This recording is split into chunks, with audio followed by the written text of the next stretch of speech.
This is Chapter 6 of Number the Stars. We must think of what to do, Papa said. They're suspicious now, and to be honest, I thought that if they came here at all, and I hoped that they wouldn't, that they would just glance around, see that we had no place to hide anyone, and would go away. I'm sorry I have dark hair, Ellen murmured. It made them suspicious. Mama reached over quickly and took Ellen's hand. You have beautiful hair, Ellen, just like your mama's, she said, and don't ever be sorry for that. Weren't we lucky that Papa thought so quickly and found the pictures? And weren't we lucky that Lise had dark hair when she was a baby?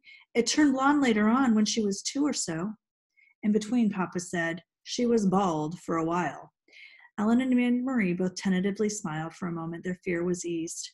Tonight was the first time Anne-Marie realized suddenly that Papa and Mama had spoken of Lise, the first time in 3 years. Outside, the sky was beginning to lighten, and Mrs. Johansson went to the kitchen and began to make tea. I've never been up so early before, Anne-Marie said. Ellen and I will probably fall asleep in school today. Papa rubbed his chin for a moment, thinking, I think we must not take the risk of sending you today. He said, is it possible that they look for the Jewish children in the schools?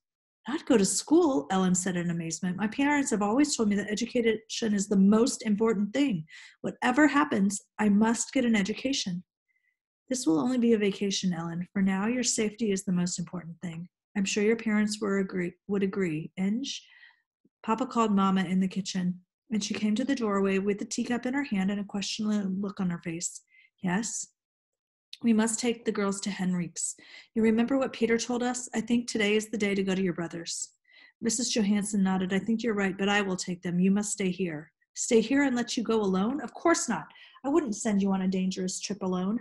Mama put a hand on Papa's arm. If only I go with the girls, it'll be safer. They are unlikely to suspect a woman and her children, but if they are watching us, if they see us all leave, if they're aware that the apartment is empty and that you don't go to your office this morning, then they will know. Then it will be dangerous. I'm not afraid to go alone. It was very seldom that Mama disagreed with Papa. Anne-Marie watched his face and knew that he was struggling with a decision. Finally, he nodded reluctantly. I will pack some things, Mama said. What time is it? Papa looked at his watch. Almost 5, he said. Henrique will still be there. He leaves around 5. Why don't you call him? Papa went to the telephone, and Ellen looked puzzled. Who is Henrique? Where does he go at 5 a.m? Anne-Marie laughed. He's my uncle, my mother's brother. He's a fisherman. They leave very, very early, all the fishermen, each morning. Their boats go out at sunrise. Oh, Ellen went on, you will love it there. Ellen, she went on, you will love it there. It's where my grandparents lived, where Mama and Uncle Henrique grew up. It's so beautiful right on the water. You can stand at the edge of the meadow and look across to Sweden. She listened while Papa spoke on the telephone to Uncle Henrique, telling him that Mama and the children were coming for a visit. Ellen had gone into the bathroom and closed the door, and Mama was still in the kitchen, so only Anne-Marie was listening. It was a very puzzling conversation. So, Henrique, is the weather good for fishing? Papa asked cheerfully, and listened briefly. He then continued, I'm sending you Inge to you today with the children, and she will be bringing you a carton of cigarettes. Yes, just one, he said after a moment. Anne-Marie couldn't hear Uncle Henrique's words. But there are a lot of cigarettes available in Copenhagen now, if you know where to look, he went on. And so there will be others coming to you as well, I'm sure. But it wasn't true. Anne-Marie was quite certain it wasn't true. Cigarettes were the only thing that Papa missed, the way Mama missed coffee. He complained often. He had complained only yesterday that there were no cigarettes in the stores. The men in his office, he said, making a face, smoked almost anything, sometimes dried weeds rolled in paper, and the smell was terrible.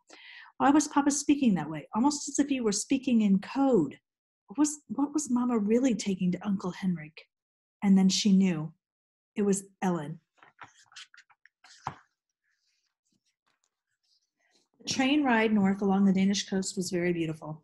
Again and again, they would see the sea from the windows, and Anne-Marie had made this trip often to visit her grandparents when they were alive, and later, after they were gone, to see the cheerful, sun-tanned, unmarried uncle whom she loved. But the trip was new to Ellen, who sat with her face pressed to the window watching the lovely homes along the seaside, the small farms and villages. Look, Anne-Marie explained and pointed to the opposite side. It's Klampenborg and the deer park. I wish we could stop there just for a little while. Mama shook her head. Not today, she said. The train did stop at the small Klampenborg station, but none of the few passengers got off. Have you ever been there, Ellen? Mama asked, but Ellen said no. Well, someday you will go. Someday you will walk through the park, and you will see hundreds of deer, tame and free. Kirsty wiggled to her knees and peered through the window. I don't see any deer, she complained. They are there, I'm sure, Mama told her.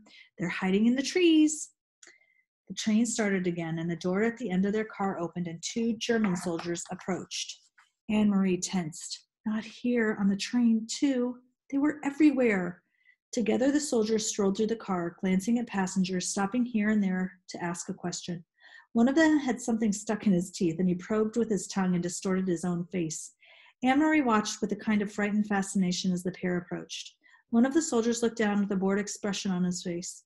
Where are you going? He asked. Gililidge, Mama replied calmly. My brother lives there. We're going to visit him. The soldier turned away, and Anne-Marie then relaxed. And then, without warning, he turned back. Are you visiting your brother for the new year? He asked suddenly. Mama stared at him with a puzzled look. New year? She asked. It's only October. And guess what? Kirsty exclaimed suddenly in a loud voice, looking at the soldier. Anne-Marie's heart sank, and she looked at her mother. Mama's eyes frightened. Shh, Kirsty, Mama said. Don't chatter so. But Kirsty paid no attention to Mama as usual, and she looked cheerfully at the other soldier, and Anne-Marie knew she was about to say, this is our friend Ellen, and it's her new year. But she didn't. Instead, Kirsten pointed to her feet. I'm going to visit my Uncle Henrik, she chirped, and I'm wearing my brand new shiny black shoes. The soldier chuckled and moved on. Anne-Marie gazed through the back window again, and the trees in the Baltic Sea and the cloudy October sky passed in a blur as they continued north along the coast. Smell the air, Mama said when they stepped off the train and made their way to the narrow street. Isn't it lovely and fresh? It always brings back memories for me. The air was breezy and cool and carried the sharp, not unpleasant smell of salt and fish. High against the pale clouds, seagulls soared and cried out as if they were mourning. Mama looked at her watch. I wonder if Henrik will be back yet, but it doesn't matter. The house is always unlocked. Come on, girls, we'll walk. It isn't far, just a little under 2 miles, and it's a nice day. We'll take the path through the woods instead of the road. It's a little longer, but it's so pretty.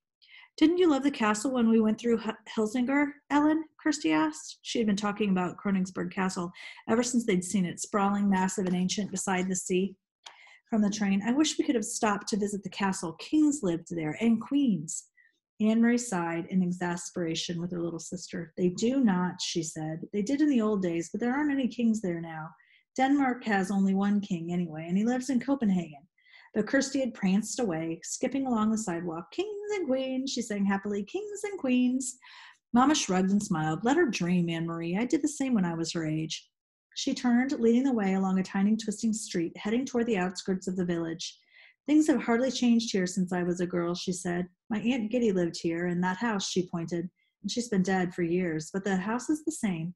She always had wonderful flowers in her garden. She peered over the lone stone wall and looked at the few flowering bushes as they passed the house. Maybe they still do, but it's the wrong time of year. There are just a few chrysanthemums left. And see over there, she pointed again, my best friend. Her name was Helena. She lived in that house.